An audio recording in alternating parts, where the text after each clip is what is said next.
All right, we're live once again. Thank you, everyone, for joining us for this fourth installment of our AI Career Level Up program that we've been running here at VentureFizz. So, if you've attended any of the other events, this is not my normal background. I usually have like my podcast studio background, so I'm like on location today. So, Silicon Valley Bank, I'm here in downtown Boston. So, SVB was kind enough to host me here to do this webinar. So, uh, if you guys are ever interested in really great podcast content, they sponsor my podcast. So go to venturefizz.com/podcast and you'll see 390 interviews with founders, investors. And actually, the first interview I did for my podcast was with one of our panelists, Christina Luconi. Fact number one, you're like OG. You tested it out with me. So thank you. Yeah, So, thanks for calling me out as old, Keith. uh, yeah, I've been doing this podcast for like 7 years now. So, anyways, it's a lot of Boston entrepreneurs and investors. Anyways, if you missed any of the past events, we have been publishing the recordings. It's still the same landing page where you signed up, but let me put this in the chat just so you can see that. So when you scroll down on the landing page, you'll see each of the event topics, and then you'll see the YouTube embed. So you can see session 1 and 2. We'll publish session 3 next week, and then the other sessions, obviously. So today, we have a world-class panel of experts that are going to discuss really important matters about really helping you with personal branding, LinkedIn optimization, using AI, and so much more. And this is the first event that I'm not moderating. So I'm going to keep an eye on the chat. The chat feature will be hopefully live with discussion and lively stuff happening there. There's always the Q&A side too that you can add in questions. But I'm going to hand over. Oh, wait, before I do that, there's one more event next Wednesday, 12 o'clock, same time, future proofing your career. So upskilling and adapting for AI's evolution. So it's a lot of the conversation of, okay, in my career, what am I supposed to be doing to upskilling my skills so that I'm staying current and not falling behind? So let me stop talking and get it over. Mel, thank you so much for moderating. I'll let you take it from here. My pleasure. Thank you so much. And welcome, everybody. I know it's well, at least in Boston, it's kind of a smoky day, but we're glad to have you here in this hour, and we'll get going here. I think the best way to start is probably going to be just some really high-level introductions. Christina, since you're on my, I guess, right, why don't you go ahead and start? Oh, great. Hi, I'm Christina Luconi. I am I don't even know how to describe myself anymore. I'm the former chief people officer at Rapid7 for a really long time. Have spent most of my career doing that and just left at the end of April to start my own consulting firm focused on helping growth companies get up and running from a culture and people strategy standpoint. I'm going to pick on Shim next, so she goes. Sure. Thanks, Christina. Hey, all. I'm Markette. I'm the Chief People Officer at Second Nature. We are a full remote 225 person late stage startup, I guess I'll call us. And we are working to transform the resident and the rental experience in America. Before coming to Second Nature, I was the head of people over at EverQuote for many years. So that's where my Boston ties come in. And I'll send it over to Chris. Thank you, Shim. I'm Chris McMahon. I am the Chief People Officer at a company called Manifold. We are a data platform company for clinical and genomics research. Been doing this for a while. Been at companies like Endeca, Turbonomic, Kairos, Vistaprint, and excited to be here with this group. So, Michael, you're up next. Hey, thanks, Chris. Hey, good morning. Great to meet everyone here. Mike Beck, I lead global talent acquisition at Nasuni. We're headquartered in Boston Seaport. We provide cloud network attached storage for unstructured data management. So if you think about companies shifting all their file data to the cloud, we not only enable that, to be used, stored, managed, but now gathering a lot of data intelligence on that data. So think of global giant companies like British Petroleum, Dow Chemical. Those are clients of ours. I lead TA, a small group of TA here in Boston, but we've opened up Cork, London, and now we're expanding in India as well. Great. All right. Thank you, everybody. I was saying earlier that I'm thrilled to be on this stage with such wonderful and smart people. So thank you all for being here.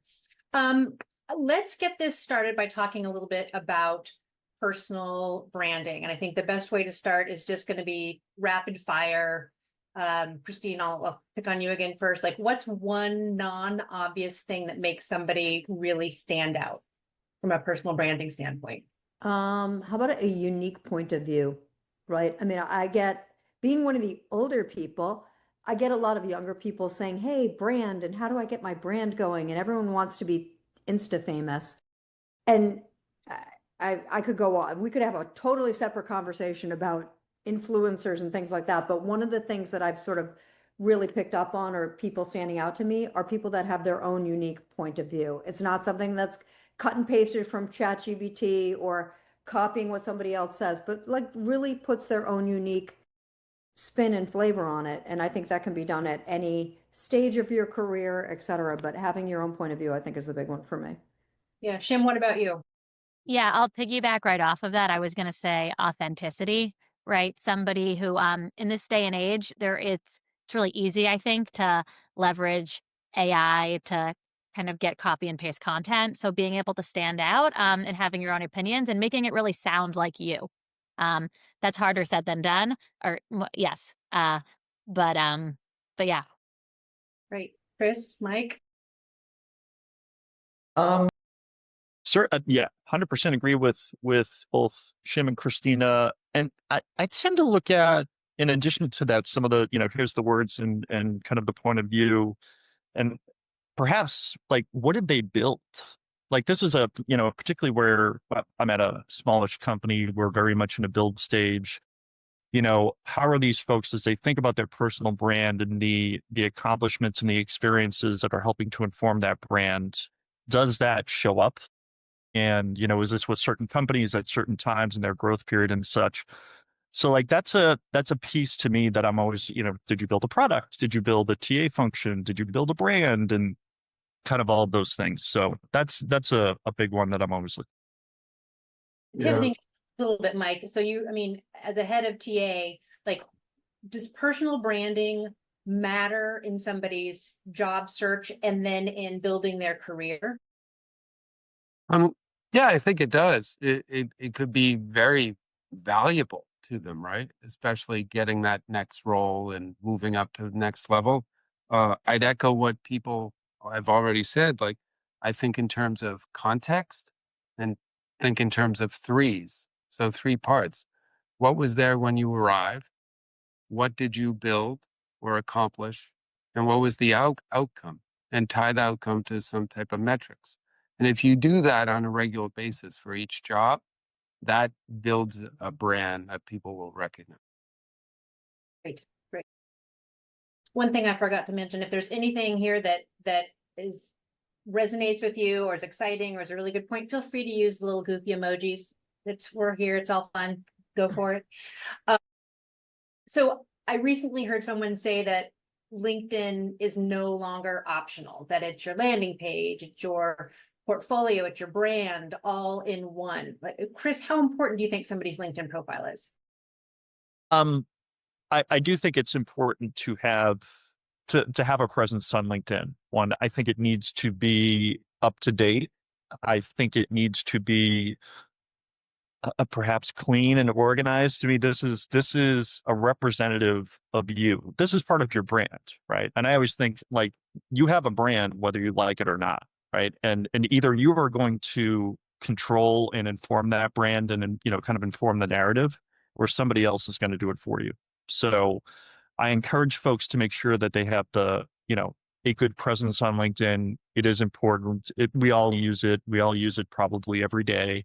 And if you're not on there, it's kind of a head scratcher, right? Or if it's a very sparse profile, it's kind of a head scratcher for me. So I would say that is a necessity today. Can I add something to that? In this day and age, we are getting so many fraudulent candidates that LinkedIn is the first place we go to confirm that the applicant is real. So if you don't like our applicant tracking system links you directly to a LinkedIn. If the LinkedIn doesn't work, if you don't provide your LinkedIn, we almost assume you are not real.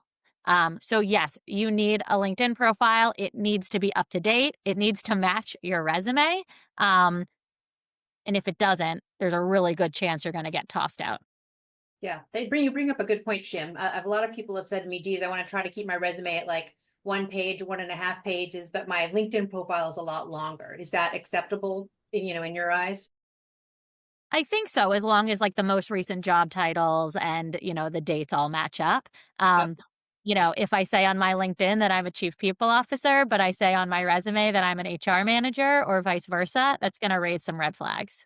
Yeah. So Mike, when you're looking at resumes, looking at profiles, like what do you typically look for when you think about their profile? So I like to think in terms of biology a little bit like this. If you think back to like taxonomies and classifications, like domain, kingdom, phylum, down to species, I kind of look for like, has the person identified what they're talking about as a brand? So do they just want to be in tech? Do they just want to be in sales? Or do they want to go all the way down to the bottom and say, well, I want to be in unstructured file data, cloud, hybrid sales in the West Territory? So, depending on that brand, I would recommend if you're just out there as a general, LinkedIn profile, you should kind of be in the middle of that taxonomy, because then let people interpret up or interpret down based on what you've done. Kind of like how Hemingway writes. He lets the audience fill in the gaps. If you're too specific, I only do this. This is what I want. A lot of recruiters out there will be trying to reject you for reasons, and they won't go beyond that very specific thing. So what I tend to look for is that designed? Is it evident in the brand? And then, interpret a little bit more of what they would have gained from X company or Y company and their progress through their career. But that's helpful. And I want to try to incorporate some of the questions that are popping up in the chat here. So Christina, I'll look to you. Joe said, when building a personal brand from scratch, should we aim to present unique points of view and authenticity right from the start? Or is it something that we should expect to develop over time? I would assume it develops over time, but I don't think there's any reason not to be thinking about it as a younger person who's newer in your career. I have 2 daughters that are now of working age, and I'm trying to help them to understand some of these basic fundamentals so they can just build and grow as they build their careers, right? But I mean, obviously, I think the more experiences you have, the more you have to talk about, can put your own unique, authentic spin on it, et cetera. So I think it does grow over time. Yeah. And Chris, how important do you think being interactive on LinkedIn is, like writing content, sharing opinion, showing overall engagement on LinkedIn? How important is that to someone's profile or to someone's personal brand? I think it's maybe I have a different perspective on this. I think it's dependent on you as an individual. Are you comfortable sharing yourself on social media? And some folks are and are not, right? At least to some extent. And it's likely more dependent on, kind of your role in the organization and the type of company that you're at. I'm very curious to, it's like Christina was saying, to understand somebody's point of view and where they're coming from. I think that's really interesting and incredibly helpful. And this is probably me reflecting on myself personally. I'm not out there necessarily a ton. I'll post updates related to my organization and perhaps some things that are happening within the company or within myself. But I wouldn't say that I'm as frequently posting. And I think that's been okay. So I think having a presence is very important. But I do think if you are going to put yourself out there and be your authentic self, I mean, it's certainly to your advantage. Especially during a job search. If you're not job searching. Especially during a job search. Yeah. And I think, well, I mean, a part too, I'm curious what the other panelists think about this too, which is, if you are,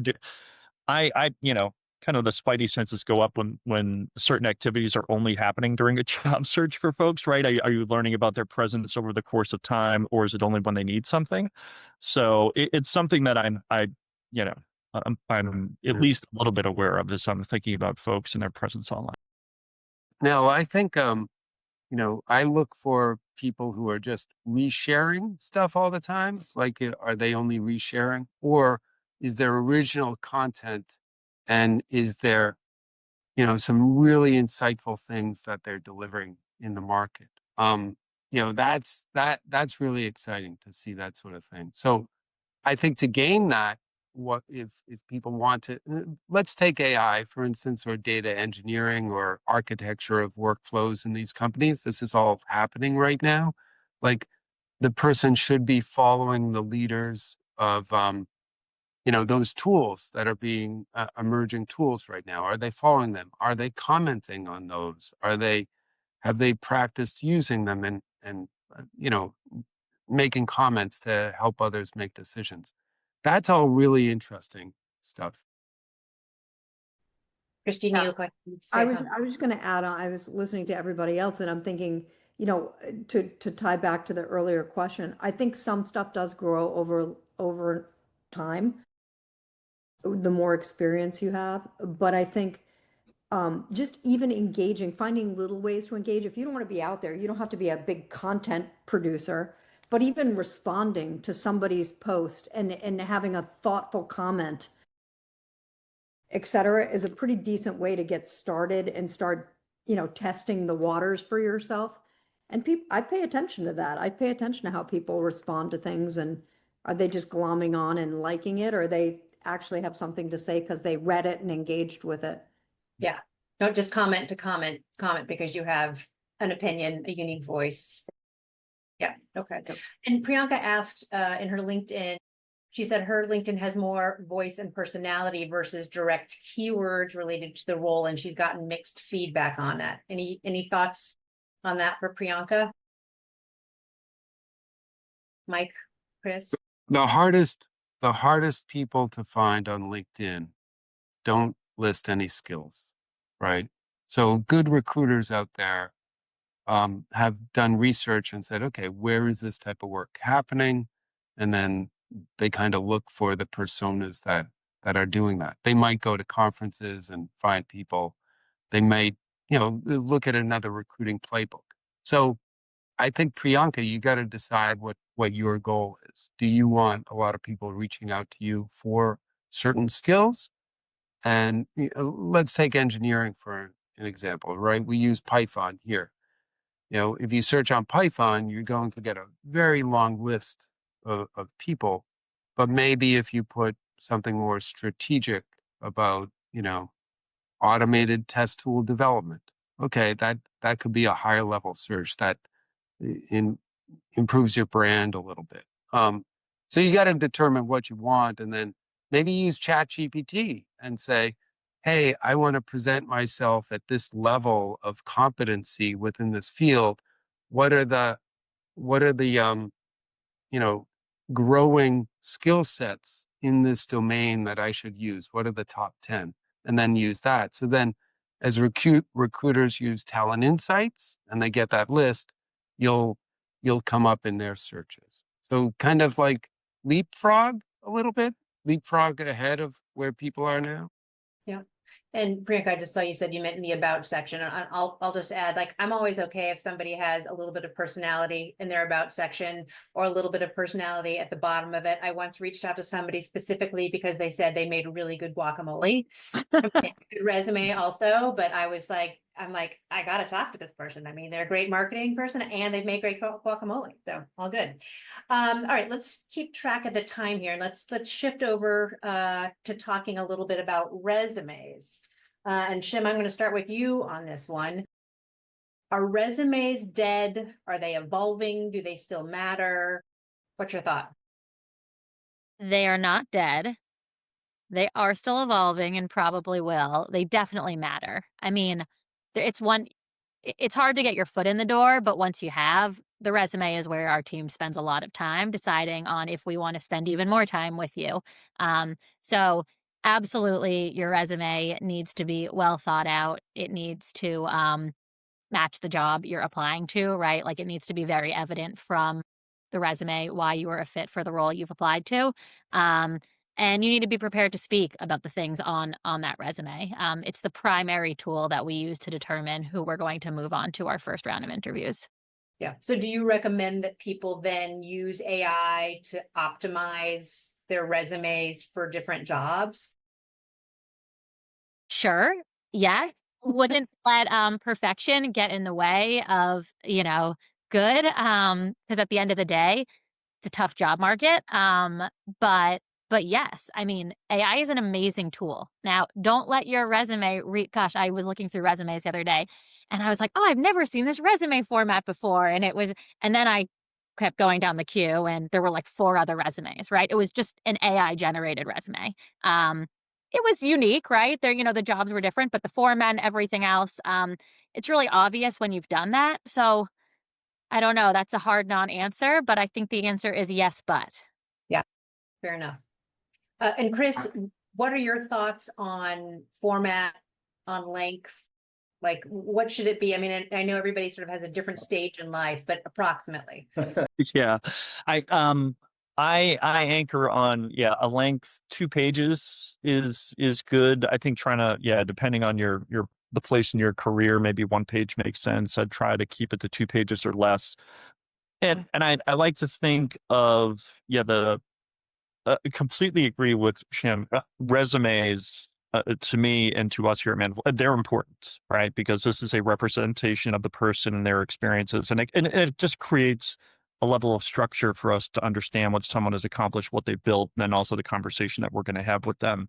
And then when you think about the format of it, do you want the resume itself to create a moment with the interviewer or the recruiter or not, right? And there's some formats that are going to be, simplistic and basic, and here are the facts, and here's who I am. And there's some that's going to, probably express more about who the individual it is, and it's going to show that you put some more time and effort into it. And someone may come out of there like, wow, this looks so cool. And do you want to create that moment or not? Right. And I think that's up to each individual, and just make sure that it's reflective of you. And that's where the AI part, I think that Shim was saying, I would say, sure, why not use AI? But the resume should be reflective of you. And again, kind of coming back to your brand too.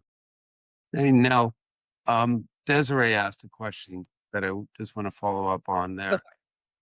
If you're going to use AI for resume creation, I would challenge AI to remove as many keywords as possible and put your resume in a format that matches this job, based on, evidence and work you've done, but tells a really good story. The resumes that we love, don't have a lot of keywords in them. They're just, here's what I did. This is what I accomplished. This was the outcome. And it's very clear, very simple.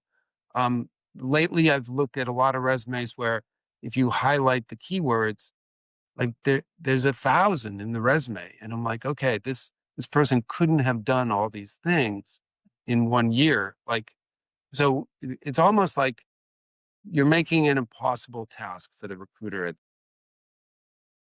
Good. And Christina, what goes through your mind when you're reading a resume, either whether it's a really good resume or a not as great resume? A lot. I mean, if we're being really honest, I would love to see how this panel, like, how long do you spend on each resume? Yeah. It's not a lot, right? So you have like it's almost like a first impression. You got to very quick to like have somebody key in. And, you can tell like pretty senior people aren't putting objectives anymore. That tends to be something a less experienced person does, whatever. Depending on what you're looking for that job, I'm looking at those things in a resume, right? I like how Michael phrased it, sort of like, what have you done? What have you accomplished? Like very basic, but it's astounding how many people don't do that. It's like, here's my 300 things I've done. Okay, did you do any of them well?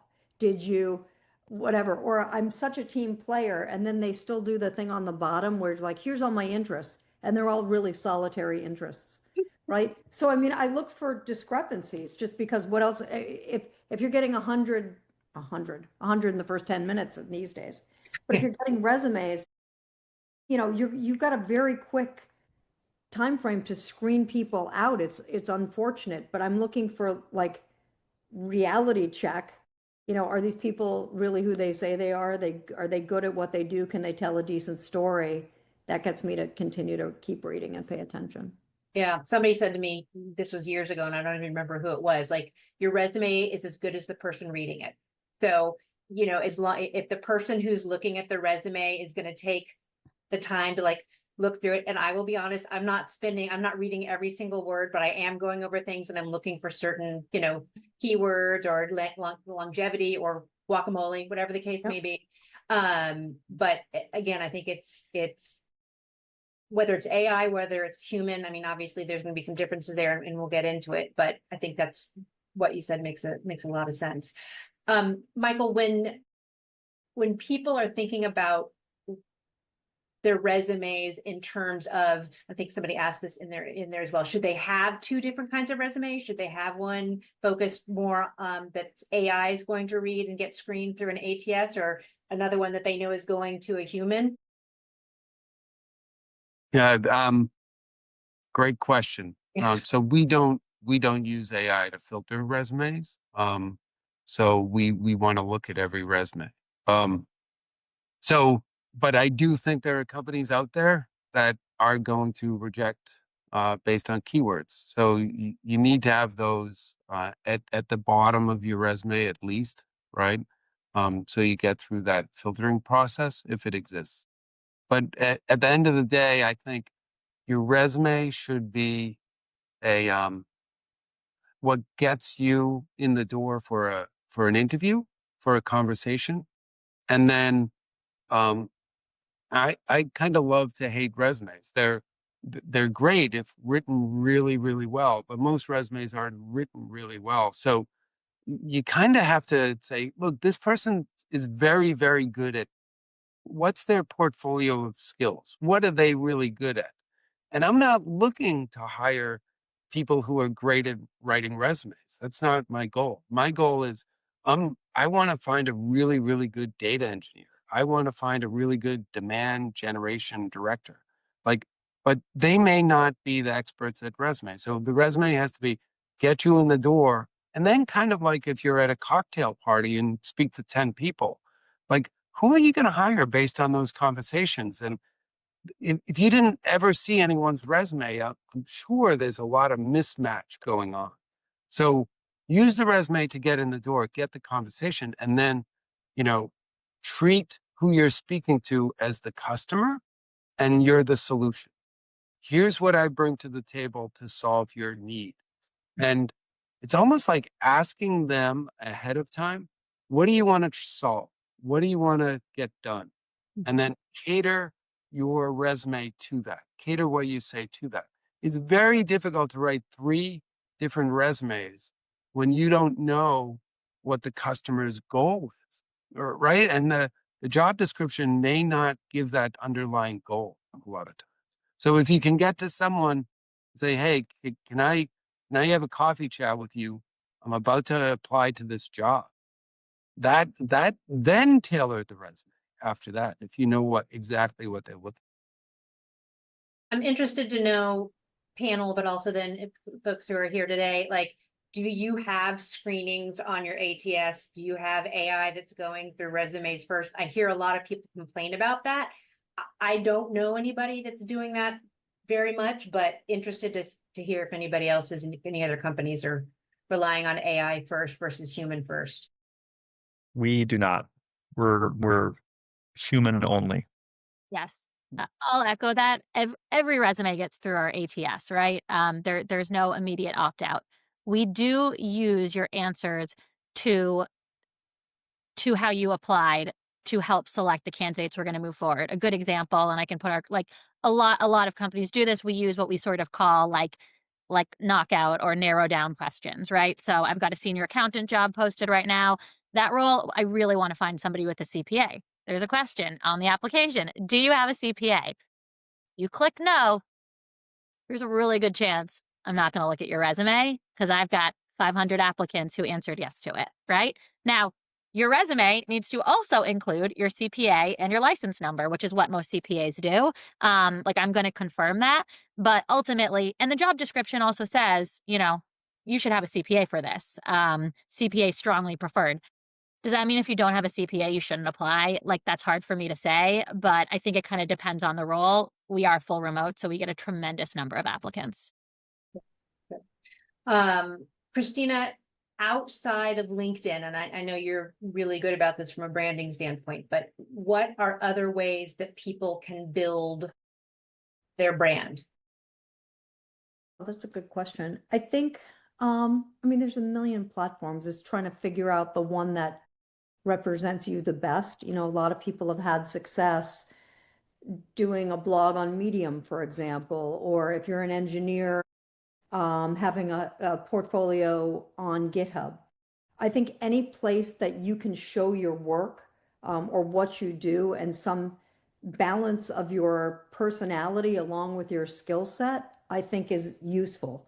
It helps rule you into things if people are looking and can even just tap in and validate you're actually doing what you say you're doing. That's a form of doing it.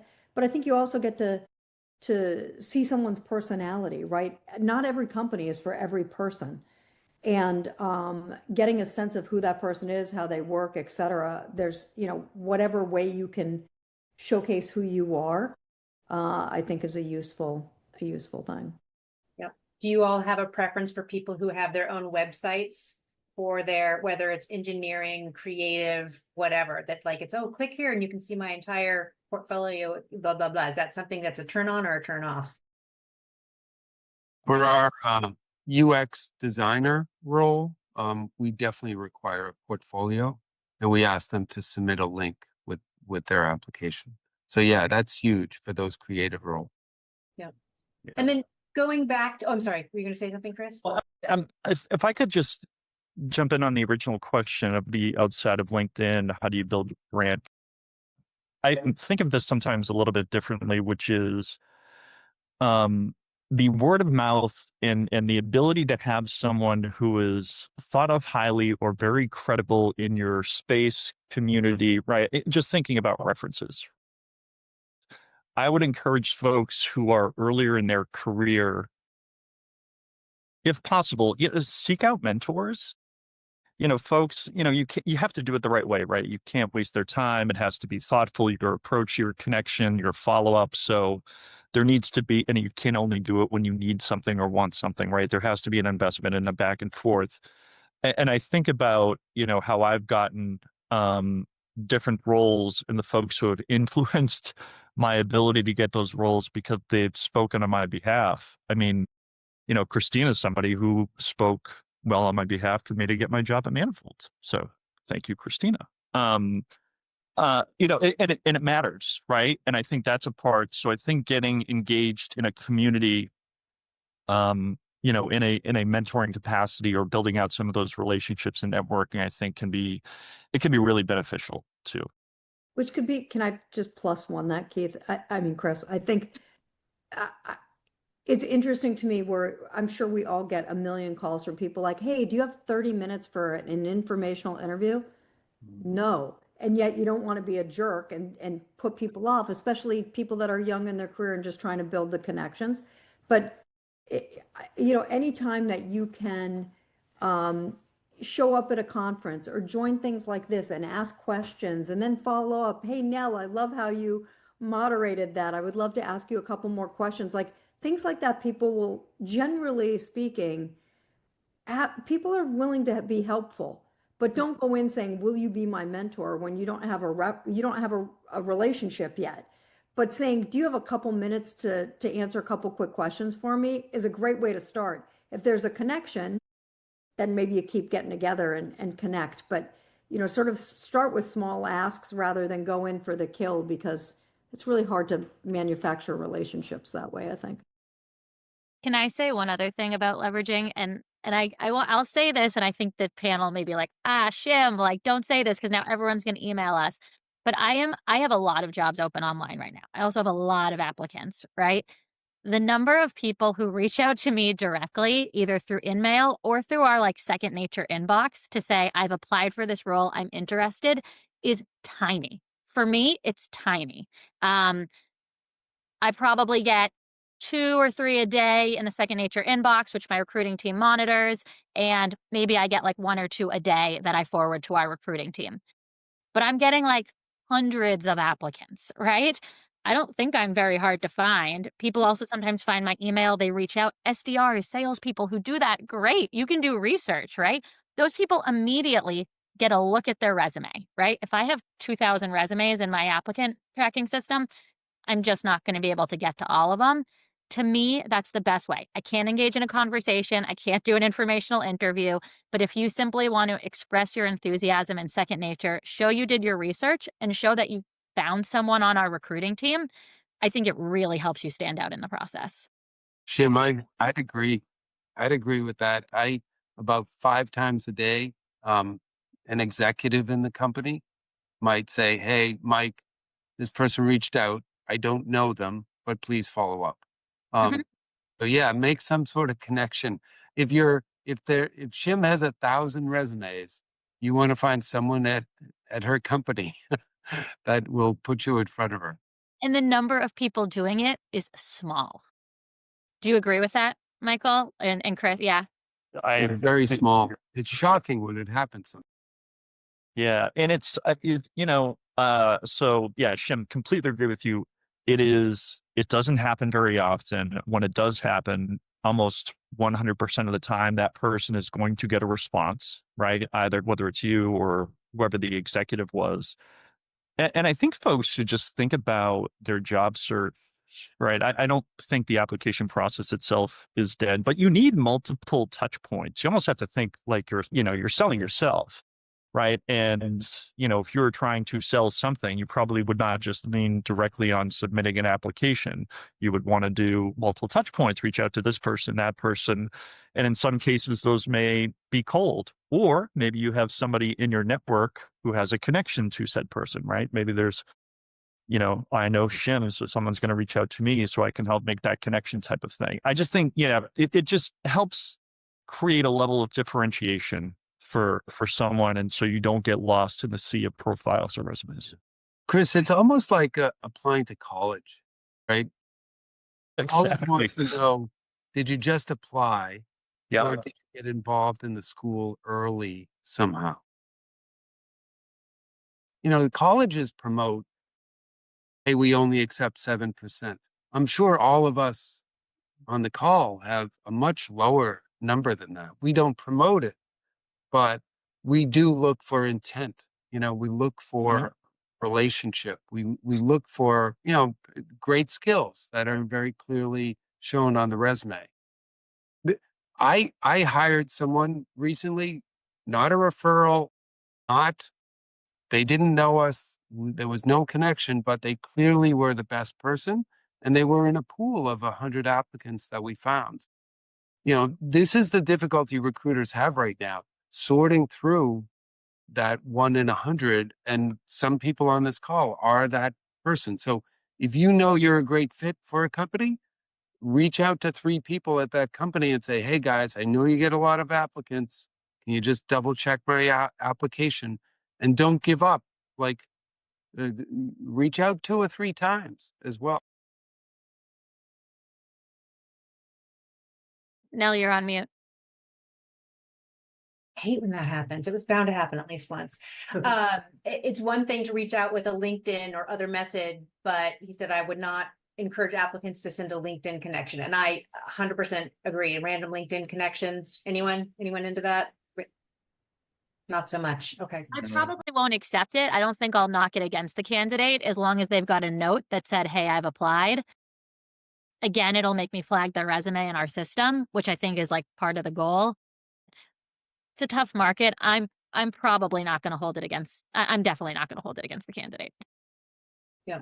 And Chris, going back to some of that networking, as we know, a lot of times it's, knowing somebody in a company or knowing someone who knows somebody in a company who, can increase your network and get you seen. What are some other ways for people to build, especially if they're earlier in their career, to build their network?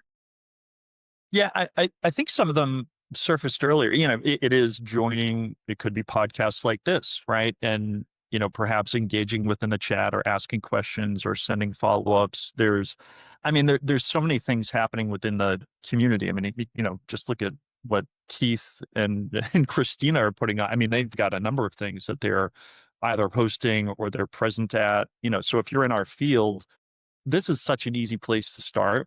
And I find when you are present both in the online communities and if you're kind of getting out and about in person, you're amongst people who want to be helpful. Like I just find that to be a common trait amongst everyone who is generally within the talent world, but also I would probably extend that to a lot of people within tech. They're there and they want to be helpful and they want to be kind and they want to do what they can. So I think it's just, some of this is just putting yourself out there and getting comfortable with perhaps getting outside a little bit of your comfort zone and sending out an outreach or perhaps introducing yourself to someone who you haven't met before. So where you don't have that direct connection or someone to facilitate an introduction, just be present. And then naturally, this is over time, much like, we were seeing about someone's brand, it evolves over time. And then your network starts to grow and grow and grow to a place where it can really be beneficial to you as you're thinking about new roles. So, yeah. All right. Again, keeping track of the time here. Let's skip up and talk a little bit about interviewing. And Mike, I guess I'll start with you on this one. What else should a job seeker be doing to prepare for an interview outside of, researching the company, the role, and the people that they're interviewing with? What are some good ways to be using AI to prep for an interview? Okay, great question. Thanks, Nell. So if I were going to interview somewhere, I would take the job description. I'd take my resume, not the private data, but the resume. I'd put it into ChatGPT and say, please create an interview plan, giving me 1 to 2 questions for each interviewer on this plan, with 2 to 3 follow-up questions to check for depth of understanding. And I want it to be the recruiter, the hiring manager, the VP, some technical person, or a panel. Please give me that interview plan. If you do that, you'll be doing the same thing that the recruiters are doing on their end. So you'll have all the information. That's your roadmap. Then just make sure you have really good brand stories, have 2 or 3 of them, and have cases ready for each of those. So when you speak to different people, you're giving them different cases as you go through. If you give the same case to everyone, that's a negative. It'll show lack of depth. So that's what I would do. That's great. Yeah, that makes a lot of sense. Shim, Chris, Christina, anything to add to that? Yeah, exactly. Well put. I think the other thing I'd add is do your research on the company. Have a really clear story on why you want to work for our company specifically. We will all ask you what questions you have for us. Your questions are super telling. 90% of candidates ask exactly the same question. This is an opportunity to show that you've done your research, that you've stood out. Maybe you have a question about one of our core values. Maybe you have a question about a blog post you've read. Maybe you want to better understand our business. Golly, I love that when people are like, can you walk me through the business model, or questions like that. So I'll stop there. Yeah, no, that's great. And it's like you're reading my mind. You've done this now 3 times. You know the next question I'm going to ask. Are there pet peeves that you have when people are interviewing, whether it's in person or online? Like things that drive you crazy? That's you, Shim. Oh, for me, so many. I think I would say definitely candidates who have done no research. I mean, when we invite you to our interview, we literally give you 5 links to do our research. People who don't seem totally clear on the job description, people who clearly have used AI to tailor their job search for a job they're not qualified for. so are unable to speak, that almost like bans you from all future jobs at our company, right? So there's kind of this careful balance of trying to show that you're a good fit for a job that you might not be the best fit for, and also like eroding trust with the company. Yep. Christina, either of you have any pet That's peeves? my biggest pet peeve is just, part of my life. It's like bullshit. You can see it a mile away. Don't lie.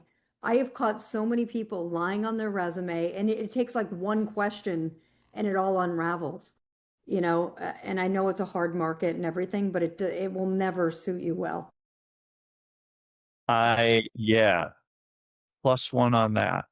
It's, and it's interesting because you say, right, I think a lot of, and perhaps this is, I don't know, advice or coaching for the recruiters out there. I mean, ask the probing questions. Don't just take the surface level answer that is perhaps filled with some BS in it.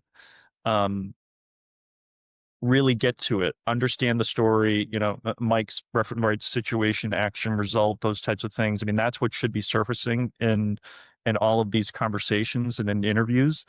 And folks who are speaking in generalities or speaking in the those types of things, just probe, because the folks who are trying to BS their way through a conversation, like, hard pass. Yes, all set.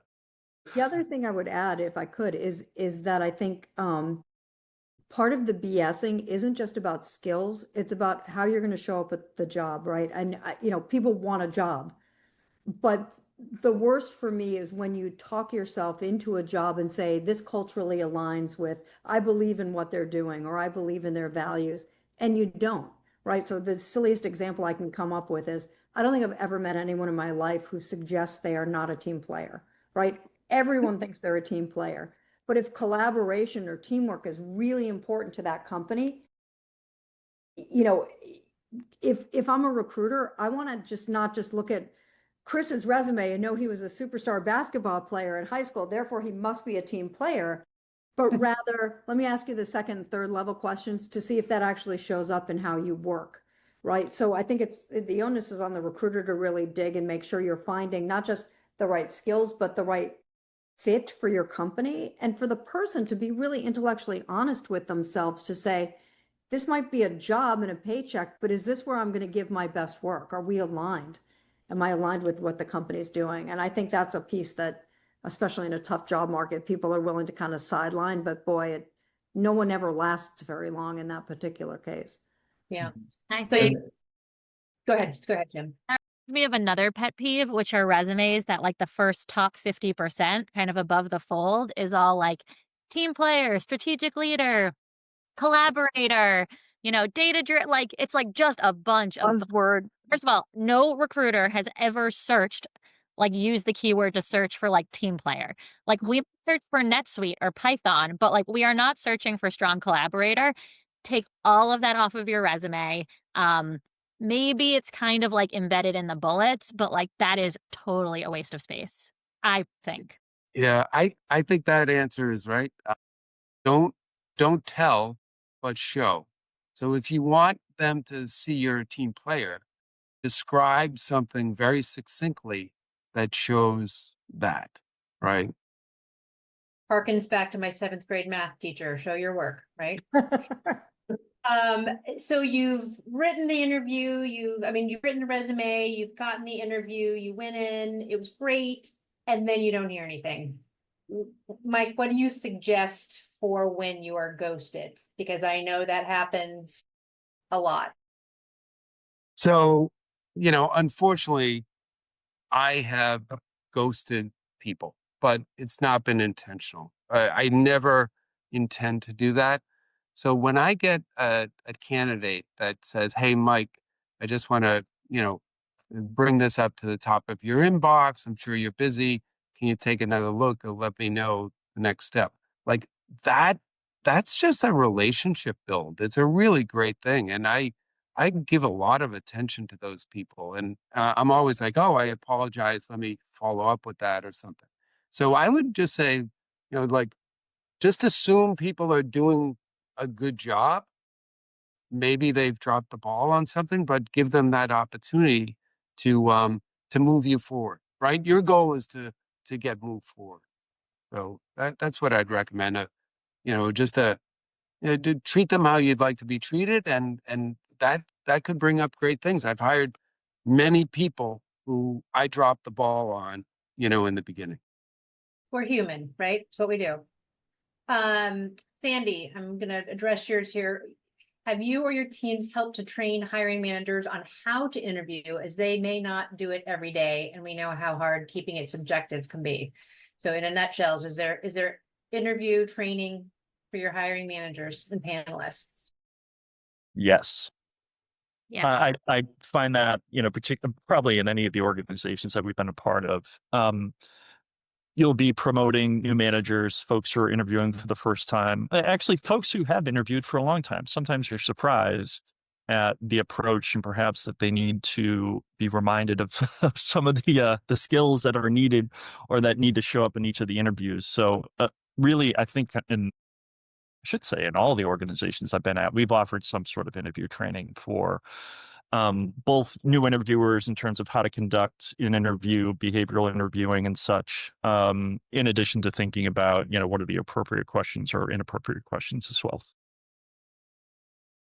And Christina, going back to your culture point, when you're talking about, collaborator, blah, blah, blah, like what advice do you have for somebody to evaluate a company's culture to make sure that you're going to be a fit? Ask the questions, right? Those are some of the questions that I think are great to ask. Here's how your culture is referenced on your website. How is it really lived in real life? And I liked when we would interview people and they would ask that same question of each person they interviewed with, because I think that's really smart. They're looking for are they getting the same answer from people? That's how you can test out whether or not it's actually lived or not. So I think that's one thing. Pick one question you ask of everyone to get at that. But I mean, a lot of it's just probing questions. If you have a good interview, it's more conversational than it is just me as the recruiter just firing questions off at you and check, but really trying to get to know the essence of the person and, what they're going to contribute, how they're going to contribute it. And for me as the candidate, I want to know who these people are that I'm going to be working with. Yes, ultimately I want the job, I think, but I want to make sure that I'm really meant to be here. This is a place where I can give my best. Chris, Yeah. Jim, any? Yeah, no, I was just going to say, one, yes, on all of that, what Christina just said. And a second one too is, if they offer up, I'll call it almost a social opportunity, getting a coffee, grabbing dinner, being a part maybe of one of their team outings. If you're really interested in the culture, finding these opportunities perhaps where the interview guard is down a little bit and you really get to see, I just think you often see a little bit of a different side of folks when, you're outside of course, a Zoom, but even in kind of a very structured interview. And we, sometimes we'll want to see, would someone fit in culturally and intentionally have them join one of our social activities too? And how do we connect and how do we fit? And, how will that feel in those types of situations? So I found that, in certain moments to be pretty valuable. Yep. All right. Time-wise, we're okay. Keith, have there been any questions that you think we need to key in on? I haven't gotten through all of them. I know there have been a ton. Everyone's doing a great job. These questions have been amazing. The one question that people are always curious about has come up for every panel is, do cover letters matter? And do you read them? And if you don't, why do companies ask for them? Oh, that's such a good question. We don't ask them, and we don't really read them. I don't even think there's a place to upload them. I would assume if the company is asking for a cover letter, they are reading them, but I don't ask for them, so I can't speak to that. Anybody else? Yeah, I would view those, if the question is, are those necessary? I would say no. I would describe them as optional. If I get one, do I read it? Yes, I do read it because I'm curious. are they expressing a point of view? How is their writing? Those types of things. So it is an opportunity for someone, again, to be, distinguished from a group of applicants, or, so that opportunity certainly exists. But I don't know. I probably get a cover letter 1 out of 100, I guess. Good question, because I think cover letters have largely disappeared, and the companies that still ask for them are fairly old school, which is a flag to me. Mhm. But what's more valuable to me is if somebody sends a thank you letter or a thank you note after. Does that still matter to you? That always mattered to me, because I'm shocked that many people don't do it. 100%. So follow up from a candidate after an interview goes a long way. It especially if they take the time to just not make it generic, but they add something personal about who they interviewed with, tying it to the job. That's huge. And I just want to make one point too, because this is really important. I'm like the worst candidate interviewer. Like if I interview for a job, I fail. I'm really, really bad at it. I'm really, really good at interviewing other people, but personally, I'm terrible. It's like a coach telling people what to do on the field, and then I can't go score goals. But if if someone asks you, "Hey, tell me about yourself," that's an irrelevant question. What they're really asking you is, tell me how you will solve this problem I have. And make sure you tie your answer of all the portfolio of skills, of all the performance you've already done. You've got a million things you could talk about. Choose the things that address the problem that hiring manager has, or convince that recruiter to get you to the next level by tying everything back to what the problem is. So, feel free to ask early and often, why is this role open? What's it for? Ask big pictures. Think like a venture capitalist. And for culture, you can do the same thing. Think about, well, what's your churn? What's your NPS score? What's your tenure? All those metrics you can ask a recruiter or a hiring manager, and you'll learn more about what's going on behind the scenes. Yeah, for sure. Michael asked, when interviewing over Zoom, are virtual backgrounds viewed differently from real backgrounds? I think we all have real backgrounds here, right? We do, but I don't Yeah. mind a background. I understand that people might be in an apartment or have weird stuff in the background. I don't knock a virtual. If it's loud, then my ears sort of perk up. Like, why are you taking this interview in a coffee shop? But I don't mind a virtual background at all. Can I give one tip that I know we only have 2 minutes left, but there was somebody on there who said, "Hey, I'm surprised to hear that every resume gets reviewed by a human and not AI." That is actually incorrect. We at Second Nature cannot review every resume. We get too many. My number one piece of advice to anybody who's like a family friend applying for a job is apply as quickly as you can. Because we are going to start interviewing right away. We want to get going, right? And once we've got 10, 15 strong candidates that we're moving through the process, we're going to take a little break, right? So you could be the perfect candidate, but if you are the 659th applicant, we might never see your resume. That doesn't mean you shouldn't apply, but again, try to apply as quickly as you can while also making sure your materials are good. Yeah. All right, let's close out here with another little rapid fire. What is one resource, could be a book, could be a tool, could be a newsletter, could be a podcast, that you all would recommend to people as they're thinking about their personal brand and interviewing and landing a job? Can I add one? Obviously. Never Eat Alone is a book that I'm gonna have my kids read. I'm like, it is such a great book. Someone recommended it in my podcast, and I was like, oh, sounds interesting. And I listen, like I listen to audiobooks. I don't read. I just listen like on the way to work. And it's such a 101 networking. This is what you got to do. This is how you get in front of people. This is how you build relationships. It is phenomenal. Chris, what about you? I would say if you are interested in establishing your personal brand, I know he's out there in the crowd right now. Follow Michael Brown. Does a great Yeah. job. Does Agree. He crushes LinkedIn personal branding. owns it. Like owns Owns it. it. All right. Well, we're at time. Thanks everyone for joining us. The panelists, it's been Nell, great job moderating.